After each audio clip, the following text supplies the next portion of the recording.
Good evening, and welcome to the Obscura Institute. The lamps are lit, the archive is open, and tonight we draw a single file down from the shelves. File 3, The Lost Amber Room. Settle in, make yourself comfortable, and let us begin. Imagine standing in a room where the walls are made of honey turned solid. Carved Baltic amber, panel after panel of it, running floor to ceiling. Some of it pale gold, some the deep brown of old resin, some so clear you can see the light pass through. Behind the amber, sheets of gold leaf. Set among it, tall mirrors and mirrored columns, gilded carvings, candle brackets, and small pictures made from coloured stone. People who saw it lit by candlelight said the room seemed to come alive. The amber caught the flame and threw it back, warm and shifting, so the whole chamber glowed as if it were lit from inside the walls themselves. It was a small room, really. The amber and stone covered something over 55 square meters of wall. But it was the kind of small room that made people stop in the doorway. It began in Prussia around the year 1701. The design came from a German sculptor named Andreas Schlüter, working in the heavy, ornate Baroque style of his day. The first master craftsman was Gottfried Wolfram, a court worker from Denmark. Later, the amber passed to two more masters from the city of Danzig, Gottfried Thurau and Ernst Schacht. Amber is a difficult material to build with on this scale. It is fossil tree resin, millions of years old, brittle and prone to cracking, and it has to be cut thin, warmed, and fitted like the pieces of a vast and fragile puzzle. The work took years. The room was first more or less finished somewhere around 1712 to 1714, made for King Frederick I of Prussia and meant for the royal palace in Berlin. And then it was given away. In 1716, the new Prussian king, Frederick William I, made a gift of the amber room to Tsar Peter the Great of Russia. It was the kind of gift that does political work. It helped seal an alliance between Prussia and Russia, both of them wary of Sweden. The panels were packed into 18 crates and sent east. In time, the room found its home at the Catherine Palace at Tsarskoye Selo, a grand estate just outside St. Petersburg. The Empress Elizabeth had it installed there and expanded from around 1755 with more amber added and the mirrored pilasters and stone mosaics worked in to fill the larger space. There it stayed for roughly 200 years. Visitors called it the eighth wonder of the world. By the 20th century, estimates of its worth ran into the region of $180 million in modern money, though a number like that almost misses the point. You could not really buy such a thing. It was made of hours, of the patience of men warming and fitting brittle resin by hand, and of a material the Baltic gives up slowly. For 2 centuries, it sat in that palace, glowing in the northern light, and people came to stand inside it. Then came the war. In the summer of 1941, German forces drove deep into the Soviet Union, and the front moved toward Leningrad, St. Petersburg, as it is now again called. Tsarskoye Selo lay directly in the path of Army Group North. The curators at the Catherine Palace understood what was coming. Across the Soviet Union, museum staff were doing the same desperate work, rolling up canvases, crating sculpture, loading trucks, sending the country's treasures east, away from the guns. But the amber room could not be moved, and that is the cruel detail at the heart of the story. The very thing that made the room a wonder also made it impossible to save. After 2 centuries on a wall, the amber had dried. It had grown brittle in a way fresh resin never is. When the curators began, carefully, to ease the panels loose, the amber started to crumble in their hands. flake away. There was no safe way to take it down quickly, no way to crate 2 centuries of fragile resin in the time they had. To pull it from the walls would have been to destroy it. So they did the only thing left to them. If they could not move the room, they would hide it. They covered the amber over with wallpaper, ordinary paper pasted across that glowing surface, an attempt to make a wonder of the world look like the plain wall of an empty palace. It was a thin disguise, and it bought them almost nothing. The German soldiers found it fast. Among the advancing forces were men who knew exactly what was at Tsarskoye Selo and what it was worth. The wallpaper did not fool anyone for long. And here the story turns from preservation to plunder, carried out with brisk efficiency. Soldiers stripped the amber room from its walls in about 36 hours. The same panels that the Soviet curators had judged too fragile to remove were prized down in a day and a half by men who did not much care whether the amber cracked. The pieces were packed into 27 crates. The date often given is the 14th of October, 1941.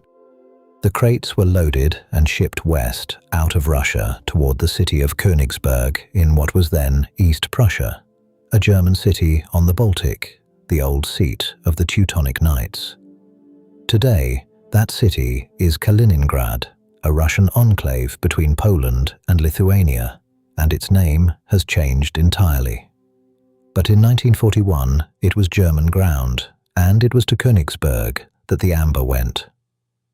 In Königsberg, the room was put back up. It was reassembled inside Königsberg Castle, the great stone fortress of the Teutonic Knights, under the care of the Castle Museum's director, a man named Alfred Rode. Rode was not a random administrator. He was an amber expert, a scholar who had written books on the subject, and by some accounts, he loved the room with the particular devotion of a man who understood exactly what he was looking at. The whole of East Prussia was run by its Nazi governor, the Gauleiter Erich Koch, a brutal figure. But it was Rode who looked after the amber day to day, who had it set up and displayed, who showed it to visitors during the war years. For about 3 years, it stood there in the castle, glowing again under different windows. This is the strange middle chapter of the room's life, pulled from a Russian palace, set up in a German one, admired by a new set of eyes while the war ground on around it. But the war reached Königsberg too. By late 1943 and into 1944, the tide had turned. The Red Army was pushing west now, and Allied bombers were ranging over German cities. Rode was advised to take the room down again, to dismantle it, crate it, and protect it from the bombing and the advancing front. And so, for the second time in 3 years, the amber panels were taken from a wall and packed into boxes. That is the last clear thing we know. The paper trail ends at packed crates inside Königsberg Castle in 1944. After that, the record goes dark, and the darkness is not metaphorical. In late August 1944, the Royal Air Force bombed Königsberg heavily, and much of the old city centre burned. Then, in the first months of 1945, the Red Army closed in and laid siege. The city fell on the 9th of April, 1945. The castle, by the end, was a ruin. Gutted, burned, shelled, its museum halls broken open to the sky. And Alfred Rode. He stayed. When the Soviets took the city, Rode remained in Königsberg, and he said nothing useful about where the amber had gone. He and his wife both died in December 1945, reportedly of dysentery, in a hospital, before Soviet investigators could question him properly. Whatever he knew, he took with him. There is something almost unbearable about that gap. The one man who most likely knew the fate of the room, The scholar who had created it with his own instructions slipped out of reach just as the questions began. So the last sighting is a stack of boxes in a doomed castle, in a burning city, in the final winter of the war. Everything after that is the hunt. The search for the Amber Room has now run for 80 years, and it has never quite stopped. In the decades after the war, the chase drew in Soviet investigators, East German officials, the KGB, professional treasure hunters, journalists, and a long line of hopeful amateurs. One figure stands out: a curator named Anatoly Kuchumov, who had been closely tied to the room before the war. He had been among those who tried to deal with it in 1941, became one of the great driving forces of the search. By 1967, he had pulled in figures from the KGB and the Soviet Interior Ministry. A formal Soviet commission was set up, and it kept working on and off from around 1967 until 1984. The East German secret police, the Stasi, were involved on their side of the border. This was not a few enthusiasts with shovels. It was a state effort, sustained across nearly 2 decades, and it searched a remarkable range of places. There were the ruins of Königsberg Castle themselves, dug over and examined in the hope that the crates had been buried in a vault or cellar beneath the rubble. There were the mines and tunnels of the Ore Mountains, the Erzgebirge on the border of Germany, and what is now the Czech Republic. A region honeycombed with old workings where the Germans were known to have hidden art and valuables. Investigators looked into wartime bunkers, into flooded mine shafts, into lagoons along the Baltic coast, and into the great shifting sand dunes of the Curonian Spit, that long, thin finger of sand reaching out into the sea. They considered shipwrecks on the Baltic floor. Witnesses were tracked down and questioned, sometimes at length. Every promising lead came apart in the same quiet, frustrating way. A witness would remember crates being moved, but not where they ended. A tunnel would be opened and found empty, or never found at all. A site would be excavated and yield nothing. No amber, no gold leaf. Not a single one of the 27 crates. Now and then, someone would claim to know the exact spot, and now and then, the ground would be dug, and the amber was never there. The hunt has a long history of false bottoms. Over the years, men have died, or claimed others died, in connection with the secret, stories that tend to grow in the telling and rarely survive a close look. What does survive is the plain fact of the searching itself. A state, and then a reunified country, and then private hunters, returning again and again to the same cold ground, and coming back with nothing each time. When a thing this large vanishes this completely, the explanations tend to fall into a few clear groups. It helps to take them one at a time, because no one of them has been proven, and each has its weight. The first, and in some ways the simplest, is that the Amber Room never left Königsberg at all. That it burned.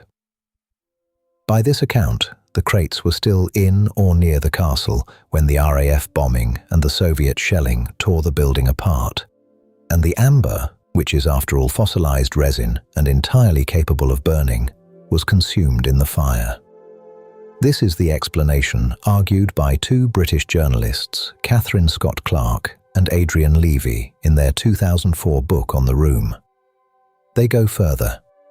They suggest that Soviet authorities came to understand, fairly early, that their own forces had likely destroyed the room when they took the city, and that the long, very public KGB hunt served partly as cover, a way to keep searching elsewhere, rather than admit the treasure had been lost on their watch. It is a sobering idea that the Great Hunt was, in part, a way of not finding an answer that no one wanted. The second theory holds that the crates were moved and hidden before the end, and lie buried still, sealed in a collapsed bunker, or sunk in a flooded mine shaft somewhere in East Prussia or the mountains to the south. The Germans hid a great deal in such places. If the amber went into one of them and the entrance came down, it could be sitting in the dark even now, a few meters below ground that has been walked over 1,000 times. The third theory takes the room to sea. In the chaos of early 1945, German ships carried tens of thousands of refugees and a great deal of cargo west across the Baltic, away from the advancing Red Army. The most often named vessel is the Wilhelm Gustloff, a former cruise liner torpedoed by a Soviet submarine in January 1945 in one of the worst maritime disasters in history. Some accounts place amber crates aboard her and have the room lying now on the Baltic seabed. The evidence is thin, eyewitness claims unverified, and other wreck theories circulate alongside it. But the sea holds on to what falls into it, and the idea has never gone away. And the fourth theory is the quietest and perhaps the saddest. It says there was no single dramatic end at all, no fire, no buried vault, no sinking ship. It says the room was simply broken up, that in the confusion of the war's last months and the years just after, the panels were divided, carried off in pieces by soldiers and opportunists, and sold quietly, one fragment at a time, into private hands where they were never recognized for what they were. By this account, the amber room is not hidden. It is scattered. It is in a dozen countries, on a dozen mantelpieces, unidentified. 4 explanations: burned, buried, sunk, or scattered. They cannot all be true, and the record does not let us choose between them with any confidence. But there is one thread of hard evidence, small, real, and stubborn, that touches the last of them. In 1997, in the German city of Bremen, a stone mosaic came up for sale. It was one of the Florentine stone pictures from the Amber Room, a panel made of colored cut stone, this one representing the senses of smell and touch. It was genuine. It was traced back to a German soldier who, it emerged, had taken it during the looting in 1941, and it had stayed with him and his family ever since. Around the same time, an 18th century chest of drawers that had also belonged to the room resurfaced. Both pieces were eventually returned to Russia, handed over in formal ceremonies in the spring of 2000. That little mosaic tells us 2 things.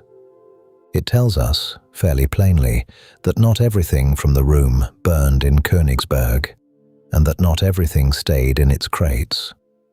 At least one piece left the collection early in the hands of a single soldier and traveled quietly through more than 50 years of private life before chance brought it back into the light. That fits the theory of a room scattered to pieces, a fragment surfacing exactly as you'd expect a fragment to surface by accident, decades on. But one mosaic is also just one mosaic. It does not tell us where the 27 crates went. It does not prove the room was broken up wholesale rather than burned or sunk. It is one small piece of a picture we still cannot see. While the original stayed lost, the Russians decided to build it again. In 1979, the Soviet government resolved to reconstruct the Amber Room from scratch, working from old photographs, from the handful of surviving descriptions, and, crucially, from pieces like that recovered mosaic, which let the craftsmen check their work against the real thing. It was painstaking. A new generation of amber masters had to relearn techniques that had nearly died out. The work went on at Tsarskoye Selo for about 24 years and cost over $11 million, part of it funded by a German energy company, a quiet gesture of repair between 2 countries. The reconstructed room opened in 2003 for the 300th anniversary of St. Petersburg, dedicated by the Russian President Vladimir Putin and the German Chancellor Gerhard Schröder. So there is an amber room again. You can stand in it today, in the Catherine Palace, and watch the light move across the resin much as visitors did 300 years ago. It is a faithful, beautiful thing, but it is new. The original, the panels carved in Prussia, given to a Tsar, hidden under wallpaper, stripped in 36 hours, displayed in a castle and crated for the last time in 1944, has never been found. Not a confirmed trace of those 27 crates has surfaced in 80 years of searching, beyond a single mosaic and a chest of drawers that wandered home on their own. We do not know whether the room burned, or lies buried, or rests on the Baltic floor, or sits scattered and unrecognized across the world. All four remain possible. None can be proven. It is still, officially, missing 6 tons of material, a whole glowing room lost in the last winter of a war and not seen since. And that is where we leave File 3 for tonight. Thank you for spending this quiet hour in the archive. The lamps will stay lit, and the Institute will be here whenever you wish to return. Until then, rest well.